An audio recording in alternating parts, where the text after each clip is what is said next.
Good evening, East Goshen. It's rather late.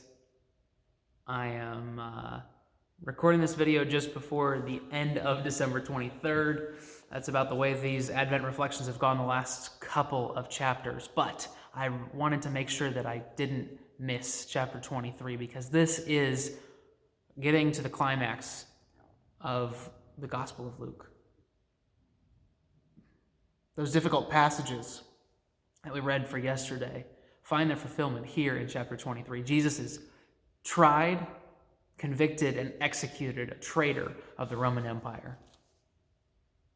He is killed with other revolutionary types on the cross outside of the city. But unbeknownst to the Romans, unbeknownst to the Jewish people, Jesus here is fulfilling his earthly mission. He is on his way to resurrection. But first has to go through death in order to pave the way for us to follow in his footsteps, to give our lives for the sake of eternity. So, the verse we're going to focus on is verse 46, in which the author writes, Jesus called out with a loud voice, "Father, into your hands I commit my spirit." When he had said this, he breathed his last. These are the final words of Jesus in the Gospel of Luke, and they are different from the Gospels of Matthew and Mark. But the words that Jesus speaks on the cross are profound for several different reasons.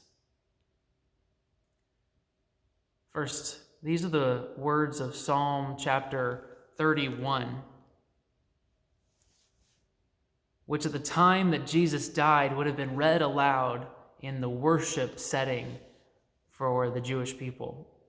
It would have been part of the ritual for the daily offering. And so Jesus here is quoting from the psalm, just as the people would have been quoting from this psalm in giving their gifts to the Lord. And so Jesus is offering himself up. He's giving himself up as an offering to God. It's profound for that reason, but it is profound for another reason as well, because Psalm 31 is a psalm of trust. In Psalm 31, the author says that he has placed his trust in the Lord. He has sought him as a refuge, and that he will not be put to shame because the Lord is his rock and his redeemer. It is a cry for deliverance. Jesus here is trusting the plan of God, saying, I have put my trust in you, my heavenly Father. I know that your plan is coming to fulfillment. Will you deliver me from this moment? I know that I won't be put to shame because I have placed my trust in you. I know that the plan that you have is good. Even though it costs me everything, I'm going to follow through with it. And I'm trusting that you will do your part in return.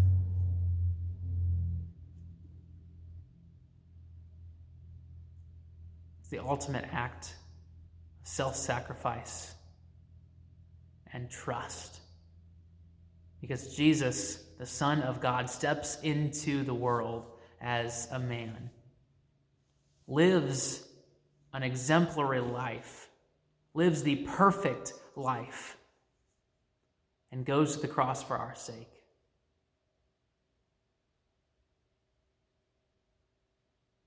He trusts God every step of the way, and he invites his disciples to trust at every point in their journeys. Jesus' death points to our own participation in his suffering. Jesus bids us to take up our cross daily and follow him. So as you read through this chapter, it's a heavy, heavy portion of the gospel. And yet, Jesus trusts the plan of God. So, as his follower, will you choose the kind of trust that Jesus has in his last breath? Will you choose to follow through on the mission that God has called you to as his disciple, even if it leads to your last breath? Will you follow through and trust that though you have placed your faith in the Lord, that he will not put you to shame, but in the end you will be vindicated? Whether it is in this life or in the days to come in eternity, God will prove himself faithful to you. Will you choose the promises that he has given to you, even though it may take you to the darkest places? Thank you for joining me this evening. I'm going to get some sleep. I will see you tomorrow, probably earlier than today, and I hope that you will join us tomorrow evening for Christmas Eve service at 4 o'clock. Thanks for joining me. I'll see you to wrap up our Advent reflection series tomorrow. Have a great rest of your night.